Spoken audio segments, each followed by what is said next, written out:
दोस्तों, आज हम दुश्मन के बारे में कुछ ऐसे बातें बताएंगे जो आज तक पूरे YouTube में किसी ने नहीं बताया होगा। आज हम दुश्मन के बारे में 5 ऐसी पॉइंट्स के बारे में बताएंगे जिससे सुनकर आपके होश उड़ जाएंगे और आप इसी ट्रिक को अपनाकर बिना कुछ किए ही आपके दुश्मन का होश उड़ा सकते हैं। गारंटी के साथ हम आपको कहते हैं कि यदि आप इस वीडियो को लास्ट तक देख लेते हैं तो यकीन मानिए आपके दुश्मन आपके नाम सुनकर थर थर कांपेगा और जब भी आपका दुश्मन आपको देखेगा तब भगवान का नाम जपने लगेगा। तो दोस्तों, अगर बिना कुछ कहे अपने दुश्मन का इस तरह से बुरी हालत करना चाहते हो तो बिना पलक झपकाए इस वीडियो को ध्यान से लास्ट तक जरूर देखें। तो चलिए शुरू करते हैं। नंबर 1, अपना कमाई।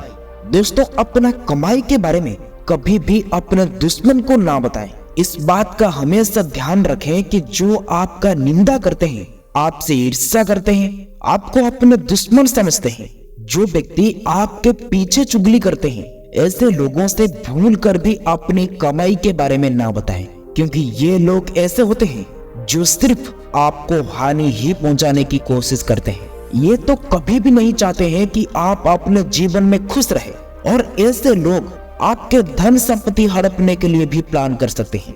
जिंदगी में आपको बहुत बड़ा नुकसान पहुंचा सकते हैं। इनके लिए कुछ भी असंभव नहीं है। ऐसे लोग तो दूसरों को हानि पहुंचाने के लिए किसी भी जोखिम उठाने के लिए तैयार हो जाते हैं। इसलिए अपने सुरक्षा के लिए इस बात को हमेशा गुप्त रखें और कभी भी इन लोगों के कान में तो ना पड़ने दें। नंबर 2, शत्रु को जीतने के लिए सबसे आसान तरीका है कि आप अपने इंद्रियों पर नियंत्रण रखें। दोस्तों, अपने इंद्रियों को वश में रखने का सबसे आसान तरीका है हमेशा शांत रहो और अच्छे से सोच समझकर ही निर्णय लो। जरूरत से भी कम बोलो और हमेशा सतर्क रहो। दोस्तों, इससे आपका कुछ ऐसा फायदा होगा जो और किसी चीज में नहीं होगा। दोस्तों, उदाहरण के लिए आपके दुश्मन आपको कभी न कभी उकसाने की कोशिश तो करेगा, लेकिन अगर आप अपने इंद्रियों को वश में रखोगे तब आप शांत रह सकते हो। वो आपको डराने की कोशिश तो करेगा, लेकिन तब भी आप शांत रह सकते हो। चाहे वो जो भी करे, आप हमेशा शांत और खुश रह सकते हो और अपने इंद्रियों को वश में रखने के कारण आप आसानी से अपने काम पर ध्यान दे सकते हो और ऐसे करने से आपके दुश्मन आपको देखते ही घबराने लगेगा, क्योंकि वो तो सोचेगा कि मैंने इतना कुछ किया परंतु ये तो शांत बैठा है और वो अवश्य मेरे पीछे कोई षड्यंत्र कर रखा होगा। दोस्तों, आप यकीन नहीं मानोगे, आपके दुश्मन इस बात को सोचते सोचते वो आपसे दूर हो जाएगा। आप देखते होंगे जब मदारी बंदर को नचाता है तो उसे देखने वालों को तो बड़ा मजा आता है, लेकिन यदि मदारी नचाने पर भी बंदर नहीं नचेगा तो सोचो क्या होगा। पहली बात तो लोग उसे देखकर नहीं हंसेंगे और मजाक भी नहीं बनाएंगे, और दूसरी बात, मदारी उसे देखकर तो हैरान हो जाएगा कि वो नाच क्यों नहीं रहा है, और उसके बाद तो वो उस बंदर को छोड़ ही देगा। जब ये बंदर नाच ही नहीं रहा है तो उसे रखकर क्या फायदा। जब नाचेगा तभी तो लोग इसे मजा लेकर देखेंगे। दोस्तों, इसी तरह जब शत्रु उकसाए आप शांत रहो।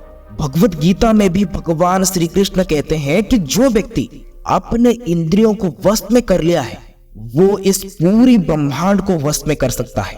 तो ये दुश्मन तो एक सिर्फ साधारण मनुष्य है। नंबर 3, दुश्मन को कमजोर कैसे करें। दोस्तों, अपने दुश्मन को कमजोर करने के लिए सबसे आसान तरीका क्या हो सकता है जिससे कि अपने दुश्मन हमसे डरे और हमसे लड़ने के लिए उसकी ताकत कमजोर पड़ जाए और हमसे उलझने के लिए उसकी हिम्मत ही ना हो। तो सबसे पहले है कि आपके दुश्मन का जितना भी दुश्मन है आप उन सब से मित्रता कर ले, उनसे अच्छे संबंध बनाकर रखें। इससे आपका ताकत और साहस दोनों बढ़ जाएगा और अपने शत्रु के मन में एक डर बैठ जाएगा, क्योंकि सिर्फ आप उसके दुश्मन नहीं हो, आपके साथ में जितने लोग हैं वो सभी उनका दुश्मन है। दूसरी बात यह है कि अपने दुश्मन का जितना भी मित्र है, जितने भी रिश्तेदार हैं और जितने भी जान पहचान है, आप उन सभी के साथ संधि बना लो। इससे आपका ये फायदा होगी कि लड़ाई झगड़े के समय आपके दुश्मन का जितना भी जान पहचान हो वो सब पर आक्रमण नहीं करेंगे और आपके सामने सिर्फ आपका दुश्मन अकेला होगा और आपके साथ आपके दुश्मन का सारे दुश्मन होंगे। इस प्रकार से वो आपको कभी भी हानि नहीं पहुंचाएगा और आपके साथ कभी भी लड़ने के बारे में सोच भी नहीं सकेगा और वो धीरे धीरे हमेशा के लिए कमजोर पड़ जाएगा। इसलिए आचार्य चाणक्य कहते हैं कि शत्रु को वंश से नहीं बल्कि सबसे पहले अपने कूटनीतियों में फंसाएं। दोस्तों, रामायण में भी इसी ट्रिक का उपयोग किया गया था कि रावण का शत्रु सारे देवताएं थे, इसलिए सारे देवता वानर की योनि में जन्म लिए और प्रभु श्री राम उन सब का सहायता ली। तब ये सब हो गए रावण का शत्रु और रावण के भाई विभीषण से प्रभु मित्रता कर लिए, जिसको रावण का सारे भेद पता था और यही रावण का मृत्यु का कारण बना। दोस्तों, हम जो भी आपको बता रहे हैं आप उसका गलत इस्तेमाल मत कीजिएगा। ये सारे बातें तो आपको सुरक्षित रख सकता है और आपके दुश्मन हमेशा हमेशा के लिए आपसे दूर रहेंगे, परंतु आप कभी भी इसका दुरुपयोग ना करें। ये बात भी हमेशा याद रखें कि प्रभु श्री राम अधर्म के विरुद्ध लड़े थे, इसलिए कितना भी कोशिश क्यों ना कर ले, परंतु कभी भी आप धर्म को हरा नहीं सकते। इसलिए धर्म के लिए लड़ो, लेकिन धर्म के विरुद्ध नहीं। नंबर 4, कुछ लोग अपने शत्रु से निपटने के लिए इसे ही सही मार्ग समझते हैं। दोस्तों, शत्रु से निपटने के लिए कुछ लोग ऐसे मार्ग अपनाते हैं जिससे तो कभी भी किसी को नहीं अपनाना चाहिए।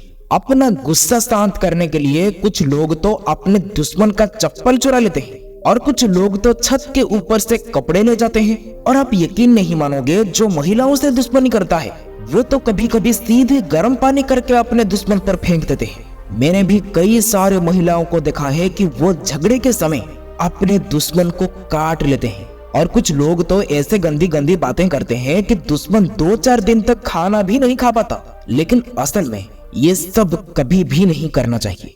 जो भी हुआ है उसे शांति से बैठकर उसकी समाधान करना चाहिए, जिससे दोनों पक्ष का फायदा हो। नंबर 5, समाधान के रास्ते। दोस्तों, प्रत्येक समस्या के 2 पहलू होते हैं, एक समाधान के रूप में और दूसरा विकल्प के रूप में। कभी भी समस्या उत्पन्न होने पर व्यक्ति को उन दोनों पहलुओं पर विचार करना चाहिए और उसके बाद ही कोई निर्णय लेना चाहिए। अर्थात उसे इस बात को भली प्रकार से सोच विचार करना चाहिए कि वो उन समस्याओं का जो समाधान सोच रहा है उसका परिणाम क्या होगा। और जो व्यक्ति इस प्रकार से किसी भी समस्या के दोनों पहलुओं पर विचार करती है वही अपने जीवन में उचित निर्णय ले सकती है। इसका अर्थ ये है कि चाहे जो कुछ भी हो जाए, परंतु किसी भी परिस्थिति को कभी भी गंभीरता से ना ले और शांत दिमाग से सोचे। दोस्तों, आज का वीडियो आपको कैसा लगा कमेंट में बताइएगा और इस वीडियो को लाइक, शेयर, सब्सक्राइब जरूर कीजिएगा। फिर मिलेंगे और कुछ नया सीख के साथ और एक नई वीडियो में। तब तक के लिए आप खुश रहो, सबको खुश रखो।